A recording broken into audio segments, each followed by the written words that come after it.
começando Viva Mais, o seu programa de saúde. E é muito bom estar com vocês toda semana. Acreditem, a gente aprende aqui mais do que vocês ou tanto quanto, porque nos intervalos ainda a gente faz mais umas perguntinhas. Mas já até convido para vocês, né? Entrem no nosso site www.programavivamais.com.br e mande as perguntas, porque com certeza nós vamos continuar trazendo profissionais maravilhosos do Rio Grande do Sul para falar mais de como viver melhor, com mais qualidade de vida. A gente agradece os e-mails maravilhosos que a gente tem recebido, as sugestões de pauta, e a gente tem trazido aquelas pessoas que vocês têm nos pedido, né? Hoje nós estamos trazendo um grande profissional que está voltando ao programa, porque também foram muitas perguntas para o Dr. Vitor Kosminski. Então seja bem-vindo, Dr. Vitor Kosminski é dermatologista, médico da Santa Casa, e foi tão boa a última entrevista que tu vieste, que todo mundo mandou um monte de e-mail, recebemos muitas perguntas, até porque pele é uma coisa que todo mundo tem muita curiosidade, né? Então, seja bem-vindo de novo ao programa. É um prazer, o que aumenta a minha responsabilidade, né? E perto de gente tão querida, sempre é um prazer. Muito obrigada. O Vitor fala muito bem, né? O Vitor, a gente pode fazer a pergunta e ficar só parado escutando, que fica tranquilo. Não, e dá uma aula, Mas eu tenho um segredo que eu vou revelar hoje. Tu sabes que eu comecei, na minha vida, servindo cafezinho, que eu me orgulho muito. E nesse meio tempo, eu servi um cafezinho para um político e terminei trabalhando 5 anos, até entrar na faculdade de medicina. Depois, lamentavelmente, tive que largar, né? A situação favorável fazer medicina. Então, isso me favoreceu um pouco, talvez, essa cordialidade. Mas, na verdade, não. Eu tive uma boa educação e perto de gente querida, mais uma vez eu repito, não é política, não. Mas só que dizer esse início da vida da gente é muito legal, né? Porque eu comecei como balconista. Eu acho que nós e o Miguelito carregava a revista. Não, é muito legal a gente contar esse início. Entre outras coisas, né? É muito legal a gente contar esse início, assim, né? Até para dar um incentivo para quem ainda não está estudando, que sempre é tempo. Evidente. Né? E às vezes a pessoa pensa assim, mas eu sou um balconista, nunca vou chegar. Não, eu era balconista também. Vai com mais garra, né? Vai com mais determinação. Vai, a gente se dedica. Eu sempre digo, eu ia a pé para a faculdade e o meu irmão ia de bicicleta. Até um Kombi lotação me atropelava. Acabou a bicicleta daí. Mas sabe que de uma turma de 100 colegas, é impressionante.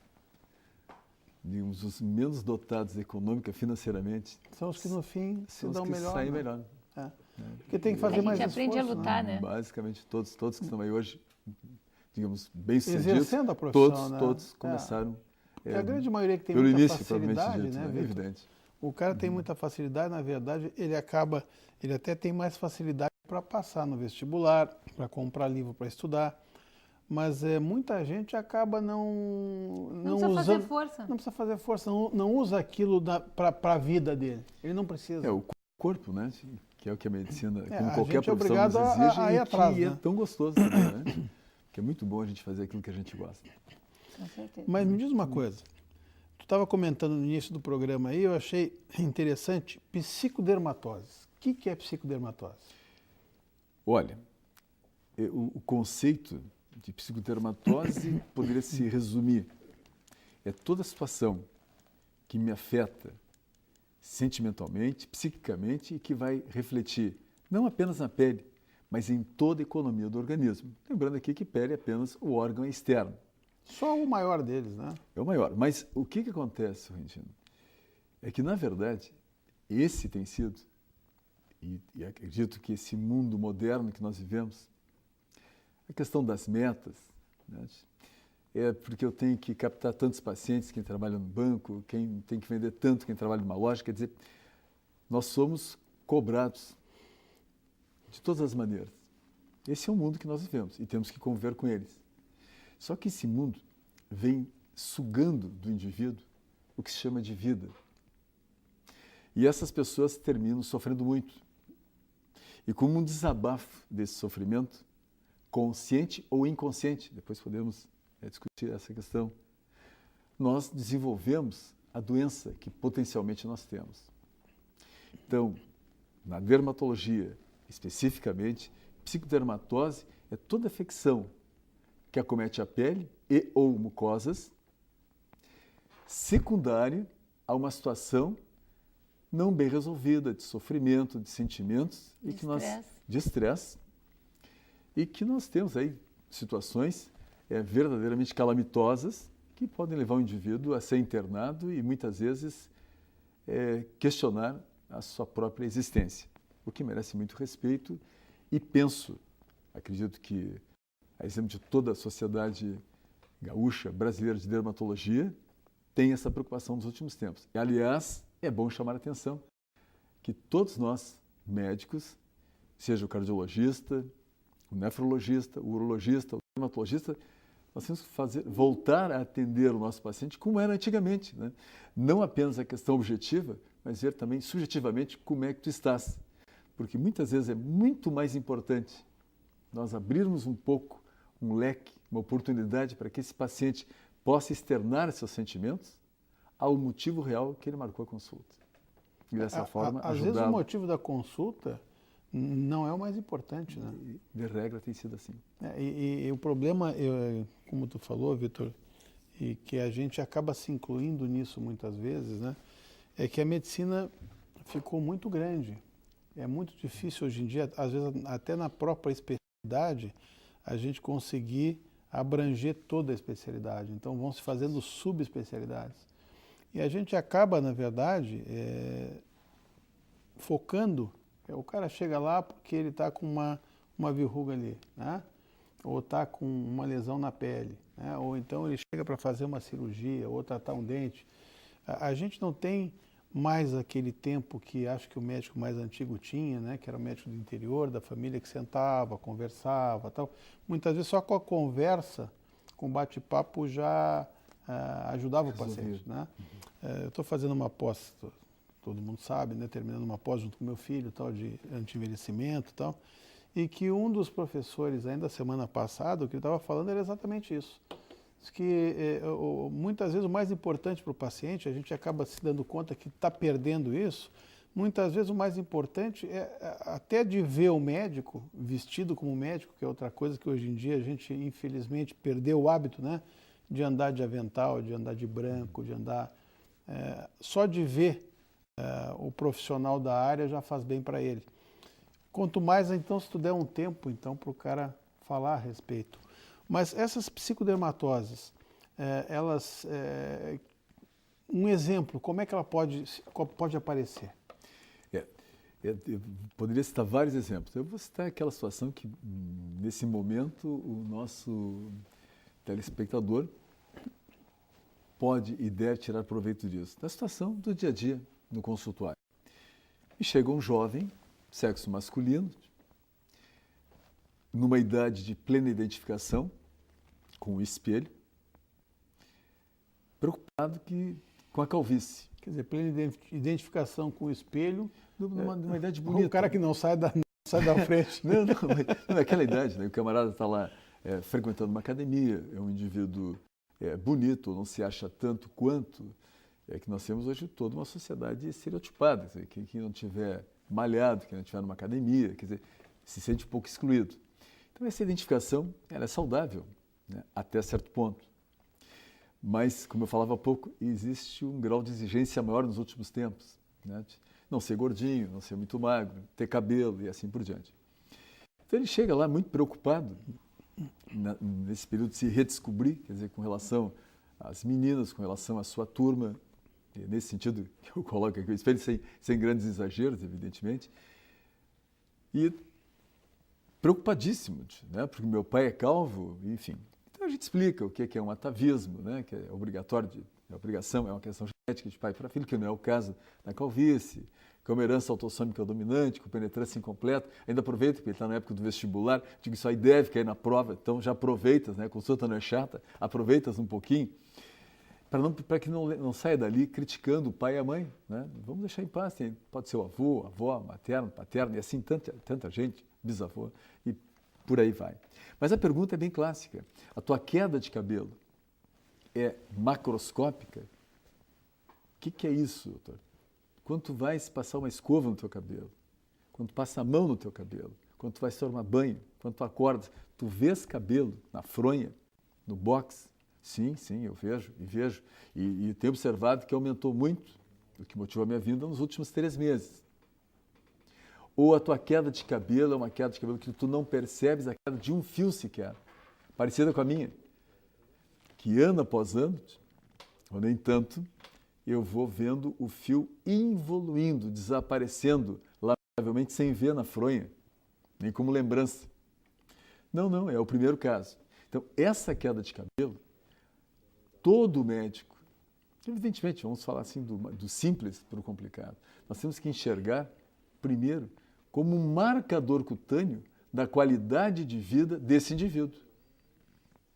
Principalmente numa idade. Como é que eu posso pensar em doença?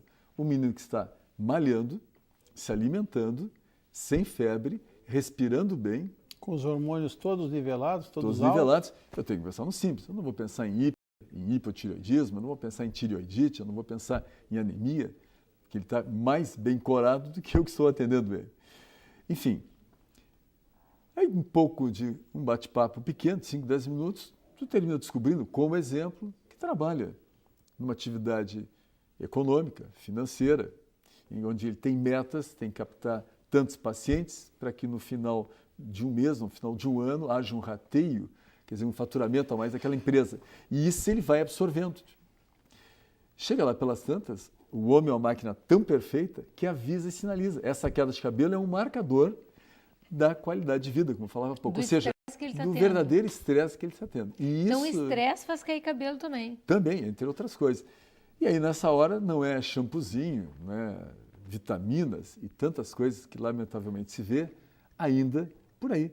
É a hora de nós sentarmos, conversarmos, explicarmos para esse paciente que ele vai ter que continuar nesse dia a dia e proporcionar, que isso é um meio, não é um fim, provavelmente para esse indivíduo, mas que não dá para dizer, olha, arranja outro emprego, não funciona bem assim.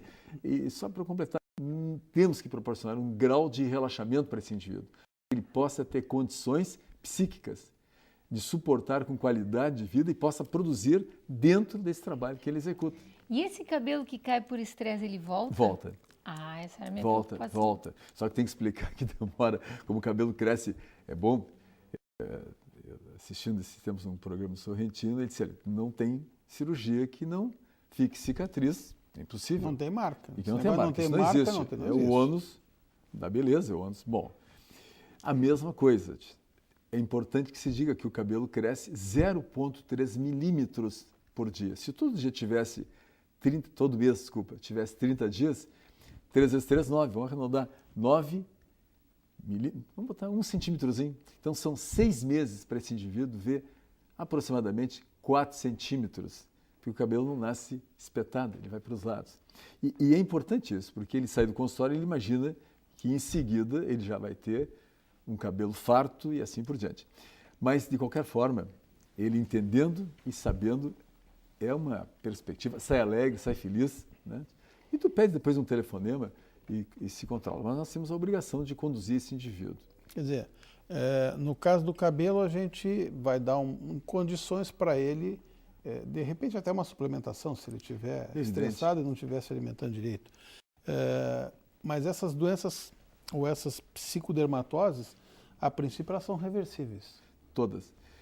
Mudando, tirando o estresse, mudando o jeito de vida dele, o modo de viver, a tendência, ou tirando ele do fator que está causando aquilo, ele vai ter um retorno. Mas é bom lembrar que nós vamos precisar. Nós não podemos. Hoje a medicina é transdisciplinar. Quer dizer, nós temos que lançar mão do colega terapeuta, né? Talvez não no primeiro momento, mas vamos ter que lançar mão, sim, farmacologicamente, de medicamentos, para que a população entenda, para que esse indivíduo possa suspirar menos, respirar melhor, dormir melhor, acordar mais animado, mais estimulado para enfrentar o seu dia a dia. Isso é fundamental.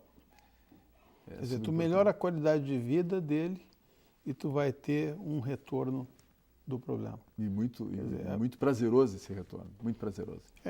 A gente vê isso muito seguido, principalmente, como tu estava falando, a nível de cabelo, viu, Vitor? Porque queda de cabelo é uma das preocupações, como eu trabalho muito com isso, que a gente estava conversando, né? É uma das grandes preocupações, eu vejo assim no geral. Tu vê muitas vezes gente mais cabeluda, eu não tenho problema de queda, Muitas vezes me aparece gente com mais cabelo do que eu. Doutor, eu tô com medo que eu acho que vou ficar careca. Eu digo, olha, velho, se tu vai ficar careca, eu já tô careca, porque o que tu tem de cabelo... Né? Não, mas mulheres, inclusive, né? Não, tá me caindo muito cabelo. Até porque tem que se lembrar que o cabelo cai mesmo, né?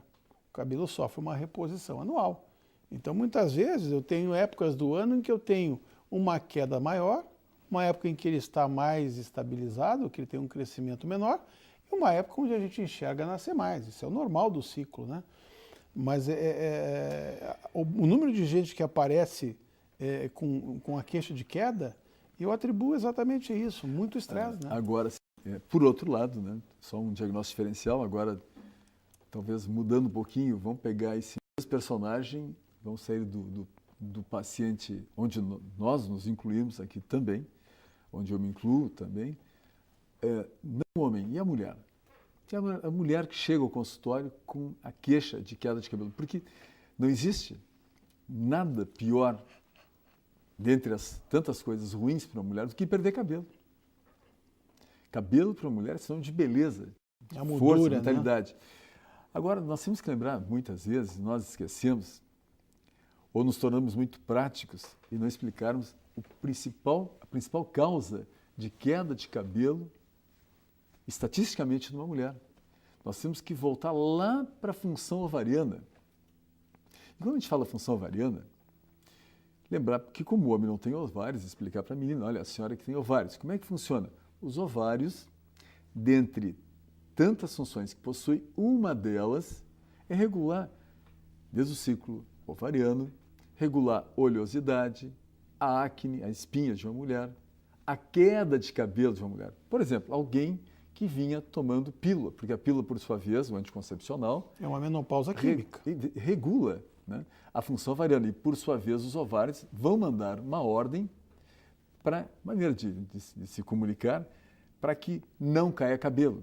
Desde que, evidentemente, essa pílula esteja adequada para aquela pessoa do sexo feminino, idade, peso e assim por diante. Ora, o que acontece? Isso é fundamental, porque muitas vezes, o que a gente escuta? Uma senhora, isso é muito comum e é importante, uma senhora já ganhou 2 filhos e quero aqui entender, e entendo assim, que não, jamais o obstetra só está tendo uma visão um pouquinho tubular. Vamos promover, já que eu não quero mais ter filhos, então vou fazer, quem sabe, uma vasectomia no esposo, propor uma laqueadura para a mulher. Só tem um detalhe, isso são métodos de contracepção, não regula a função ovariana. Então é importante que essa paciente tenha consciência de que, independente que o seu esposo faça uma vasectomia, que ela faça uma laqueadura, que ela mude por um DIU, existem diferentes tipos de DIU, vamos entrar aqui no mérito, são apenas métodos de contracepção.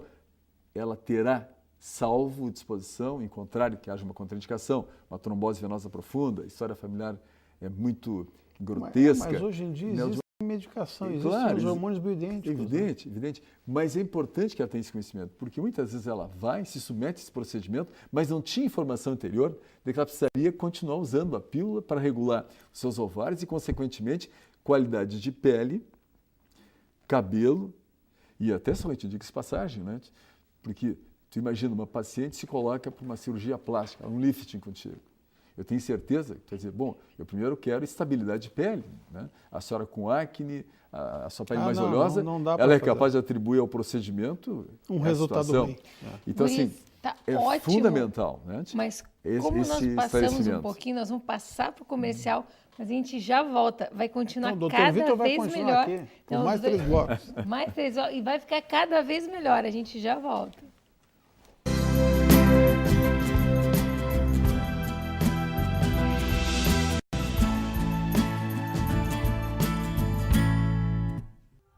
Você sonha com agilidade ao dirigir, com incrível design aerodinâmico, segurança e precisão nas curvas e a potência que você sempre quis. Poucas coisas na vida falam mais sobre você do que o carro que você dirige. Sua família. Não está na hora de você se dedicar a ela? Da Igreja de Jesus Cristo dos Santos dos Últimos Dias. Seu sorriso está sempre com você. Ali no bairro das Três Figueiras, o Centro Odontológico 590 o melhor para o seu sorriso ficar perfeito. Tratamentos com tecnologia e os produtos mais modernos do mundo. Profissionais especializados, capacitados e treinados em todas as áreas da odontologia. Atendimento personalizado, com carinho, respeito e preço justo. Liderado pela doutora Ana Paula Sorrentino Delvaux, pós-graduada em implantodontia e prótese, o Centro Odontológico 590 ainda reúne doutora Larissa Leite, especialista em odontopediatria. Doutora Gisela Grande, especialista em cirurgia bucomaxilofacial. Doutora Catra Itápia, especialista em endodontia. Doutora Karine Betiol, especialista em periodontia. Seu novo sorriso está no Centro Odontológico 590, Avenida Carlos Ruber, 590. As crianças do Lar Santo Antônio dos Excepcionais possuem inúmeras necessidades especiais. Medicamentos, fisioterapia, aparelhos, exames. Mas, sem dúvida, a maior necessidade destas crianças é a solidariedade. Estenda sua mão. A esperança de dezenas de crianças está no seu gesto. Em momentos especiais de nossas vidas, nos emocionamos, sorrimos, choramos, temos alegria e estamos sempre perto das pessoas que amamos. E essas emoções merecem ser guardadas para sempre. A Foto Delvaux faz isso desde 1950, oferecendo serviços fotográficos completos e aliando tecnologia, tradição e qualidade, transformamos suas emoções em momentos inesquecíveis. Foto Delvaux, fone 3224-4206.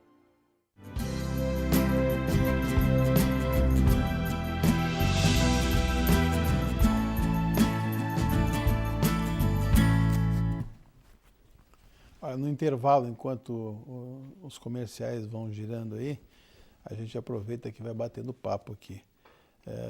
E é um papo interessante porque a gente vai, na verdade, tirando dúvidas, né? A vantagem de trazer especialista, que eu e a Ana temos aqui, é que a gente aproveita e já vai se informando, porque cada um atua numa área diferente, é difícil a gente conseguir acompanhar a evolução da área dos outros, né? Mas eu vou te dizer uma coisa, se o programa é gostoso para você e pra a nós gente é muito espera melhor que seja, aqui. para a gente é delicioso, porque a gente aproveita, inclusive nos comerciais. Eu ia entrar num assunto aqui, que a gente vai acabar entrando depois, tal, até porque a Ana me chamou a atenção, que a última vez que o Vitor teve, disse que a gente não conseguiu falar de psoríase, Vitor. E nós tivemos muitas perguntas a respeito. Né? Então, assim, até para responder o nosso telespectador ali, o que é a psoríase? Bom, a psoríase é exemplo de outras patologias. A psoríase não é apenas, ela pode ser cutânea, ou acometer só a pele, pode acometer apenas as articulações, principalmente a das mãos, mas qualquer outra articulação, como pode ser concomitante. Mas aí é interna? Articulação, por exemplo, eu não consigo mais dobrar meu dedo, por exemplo. E aí pode ser psoríase? Pode, existe a psoríase dita artropática. Mas vamos ater aqui, ou as duas concomitantes. Vamos ater aquela psoríase que é a frequente, aquela que incomoda. Ou seja, a da pele. Tem vários tipos de psoríase que acometem a pele e formas distintas de apresentação.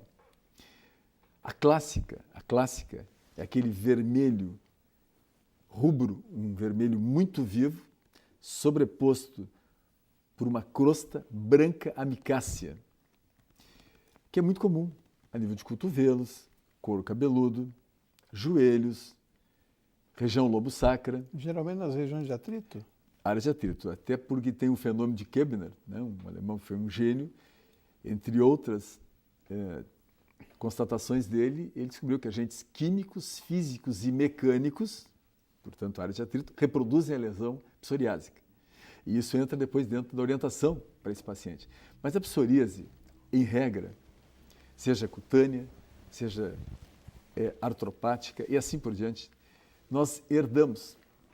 Assim como herdamos, no momento em que há a fecundação, eu gosto de colocar dessa maneira, talvez um pouco até precipitado, já começa a existir também a nossa bagagem genética. Ou seja, eu nasço com uma mochila, me permita aí o espectador fazer uma pequena comparação, mas para que haja um bom entendimento. Aonde eu vou ter predisposição, não que vá ocorrer, predisposição a uma doença de coração, uma doença cerebral, a um problema na pele, a problema de cálculo renal e assim por diante. Ora, eu posso ver 100 anos e nenhuma dessas situações se manifestarem. A psoríase é uma delas. Mas como nós estamos falando em psoríase, é regra, quase que regra. O indivíduo passa por um sentimento de perda. Por exemplo, tinha uma ligação muito grande com um ente. Ou seja, não precisa ser o pai e a mãe, pode ser um parentinho. Enfim, 6 meses, o que é a nossa cabeça? 6 meses, 2 anos depois desse evento, dessa perda, o inconsciente dele fica trabalhando e se manifesta a psoríase. Nós temos na pele, assim, no dia a dia, diferentes formas, mas uma é a primeira, como eu descrevi, uma outra é muito comum o camarada chegar assim para ti, eu não sei mais o que eu faço, porque eu tenho uma alergia na planta dos pés e na palma das mãos, que são, doutor, são bolinhas d'água que vão e voltam, né, em placas um pouquinho maiores, quer dizer, nem deixar muito claro para o telespectador que nem sempre se trata de psoríase. Eu tenho um fungo, não existe fungo de 5 anos, né, uma alergia semelhante, onde já foi visto por tantos colegas, de 5, 10 anos. Na verdade, a psoríase é um marcador também, e tem que ser visto pelo colega, tem a predisposição. O homem interage com o meio ambiente, que é essa perda, e se manifesta na pele. Como é que deve ser? Tem cura, sim. É um pouco ousado, o pessoal diz, não, para haver cura da psoríase, tem que haver cumplicidade do médico e do paciente. E essa relação médico-paciente tem que ser estabelecida no primeiro encontro. Nós temos que tratar, não é a pele do paciente, nós temos que tratar a alma do indivíduo, a cabeça do indivíduo. Fazer ele entender, voltar ele um pouquinho no tempo, eu não estou querendo retroceder, não, apenas conversar com ele, fazer ele enxergar que ele perdeu e que aquilo não está bem resolvido. Então, se nós não estivermos aptos a fazermos isso sozinho, podemos solicitar, eu acho que é correto, é ético, a concorrência de uma psicoterapia breve, né? E também com a utilização de medicamentos que vão fazer com que aquilo vá se diluindo no tempo. Ele vai deixar de dar devida importância. E se explica, a psoríase ela vai e volta, mas vai voltar com cada vez menor frequência e uma amplitude menor, ou seja, um grau de agressividade. E é muito interessante. Como alguns pacientes nós sofremos para resolver, outros é muito rápido. A pergunta é muito simples. Como é que se explica que um indivíduo com psoríase de pele vai para a praia e na praia ele fica bom, ele fica curado, sem usar nada, sem usar remédio nenhum. Ele volta para cá, isso é um sentimento meu, e é uma constatação minha e de gente que nem está mais aí, que eu devo muito profissionalmente, acho que muita gente deve, e se submete a tratamentos, que não estou aqui colocando, que sejam ineficazes, mas que deixam a desejar. Assume esse posicionamento. É de lâmpadas ultravioletas simulando, né, os ditos ultravioletas, etc., simulando a luz solar. E não se tem lá resposta. Tem resposta, sim. Porque quando eu vou para a praia, eu mudo de ambiente, eu estou de férias, eu simplesmente relaxo. E quando eu relaxo, eu fico bem da minha psoríase. Eu volto para o meu dia a dia. Volto para o estresse. Volto para o estresse. Então, esse estresse tem que ser tratado. E a psoríase, ela tem que ser vista. E penso que nos últimos anos, ela tem tido esse enfoque. Ela serve como marcador de qualidade de vida. Ela provoca coceira, Vitor? Pode ou não vir acompanhado de prurido, de coceira. Porque é um quadro feio, né? Para quem olha, eu já vi gente passando assim, gente conhecida passando na praia com psoríase assim nas costas, nos braços. Tá? A gente que trabalha na área médica, a gente sabe que isso aí não vai passar. Né? Mas eu acho que uma das coisas que deve causar constrangimento, eu não vou transmitir isso para ninguém. Mas né? não é o sentimento da população. Não né? é. Não Por isso que eu acho que é uma coisa boa de esclarecer. Ou seja, deixa eu traduzir, não tem contágio, não passa por abraçar, por pegar tal. Mas fica é o uma que a sensação. população pensa, né? Mas Porque é aquele feio de senhor, olhar, né? aquela senhora vai deixar de fazer sua hidroginástica, vai deixar de caminhar, né, na beira de uma praia. Até porque não vão deixar ela fazer. Né? Até porque vão perder o restante da clientela. Então, isso merece muito respeito. Né? E tem psoríase de forma frustra, que acomete apenas as unhas, né? Muito confundido com micose de unha. Como eu falava há pouco, acomete apenas a mão e os pés. Quer dizer, mas cria um transtorno para esse indivíduo. Agora, é bom que o espectador saiba que cobre do colega de que tem que tratar não apenas a pele, mas fundamentalmente a alma. Eu sempre conceituo a psoríase assim. E quero deixar muito claro, a psoríase tem cura, desde que nós nos envolvamos um pouquinho mais com esse paciente. Quando eu digo isso, um telefonema, Sorrentino, não mata nenhum colega. Né? Agora, é muito fácil eu chegar e receitar alguma coisa, a dita banalização do atendimento, que eu friso muito nisso. Quer dizer, não vai resolver a causa, vai resolver. né? E eu entendo que 15, 20, 30 minutos a mais com aquele paciente, para quem está preocupado com o número de atendimentos, olha, tenho certeza que ele vai receber muito mais pacientes do que atender um mal resolvido, atender talvez um pouco mais naquele dia e atender muito menos nos próximos anos. Então eu vejo assim que, ao contrário, à medida que nós resolvemos, nós somos mais requisitados. E isso traz uma satisfação pessoal nesse aspecto. Velho, né, é evidente. A gente se dedica, eu acho que a gente tem mais tempo para escutar. Eu estava falando exatamente isso numa vai consulta. dando paciência, né? Eu estava falando exatamente isso numa consulta hoje, antes de vir para cá, que eu estava falando para a paciente, eu disse, olha, o grande problema muitas vezes é que a gente se dedica muito, como tu falou, a resolver o efeito e não a causa. Quer dizer, é o cara que tem, de repente, uma alergia medicamentosa, ou vamos exemplificar. Olha, eu quando como tal fruta eu tenho náusea. Ah não, vamos resolver isso aí. Eu vou te dar um Plasil. Não tratou a causa, eu não tirei o problema, né? É o que está falando da psoríase. Quer dizer, eu te dou uma pomada, não resolve nada. Vamos colocar assim, né? São os medicamentos de uso externo, tem diferentes apresentações, com os ditos corticosteroides. O que acontece? Todo mundo já tem essa experiência. Né? O mais leigo dos leigos já sabe. Olha o verbo que eu vou usar, melhora, não se resolve. Melhora enquanto nós utilizamos. Paro, volta e volta pior. E com o uso constante, eu deixo a pele daquele indivíduo fina, atrófica, quer dizer, além de manter o problema de base, ainda uma pele vermelha, cheia de estrias. Mas se fosse só por isso, talvez ainda, quem sabe, pudéssemos tentar. Acontece que quartanista de medicina já sabe que além do efeito chamado rebote, que eu acabei de comentar aqui, quer dizer, a volta mais grotesca, ocorre a universalização, quer dizer, vai sair mais lesões de psoríase em outras partes do corpo, a ponto de tornar o indivíduo um psoriásico de cima a baixo. E isso não é infrequente. Então, muitas vezes nós não tratamos, nós mantemos a psoríase justamente pelo que tu colocas, tratando a consequência e não a causa. Quer dizer, o ideal, no caso, pode-se haver até um casamento, digamos assim. Tu pode tratar o que está causando o constrangimento, né, eventualmente, né?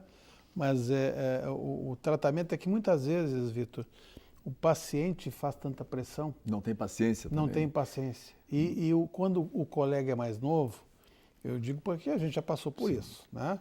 Hoje a gente está formado há 30 anos, o tempo passa ligeiro, então a gente vai tendo mais experiência, na verdade.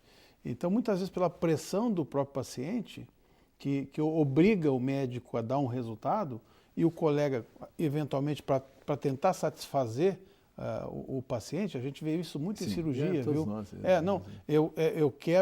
eu tenho que ter esse resultado, eu quero isso, e a gente acaba, na tentativa de ajudar, atrapalhando. Por quê? Porque, na verdade, a vontade do paciente é importante? Mas o paciente tem que ser inteligente o suficiente para dar ouvido para o médico que ele foi consultar. Que é quem sabe os riscos, os benefícios, o que pode melhorar ou não. O lamentável dentro desse aspecto é que muitas vezes tu ficas conversando mais de 1 hora, né? Colocando que uma cicatrização, quando tu tira os pontos, não quer dizer que vai começar a cicatrização. Tu fica, né? na verdade, te justificando. Explicando, olha, o senhor, Tá. né? O senhor, por favor, o senhor tem que entender que o senhor vai começar a ver uma linha mais branquinha, menos vermelha, com menos relevo a partir de 8 a 10 meses. Quer dizer, ele escutou tudo isso. Mas não, ele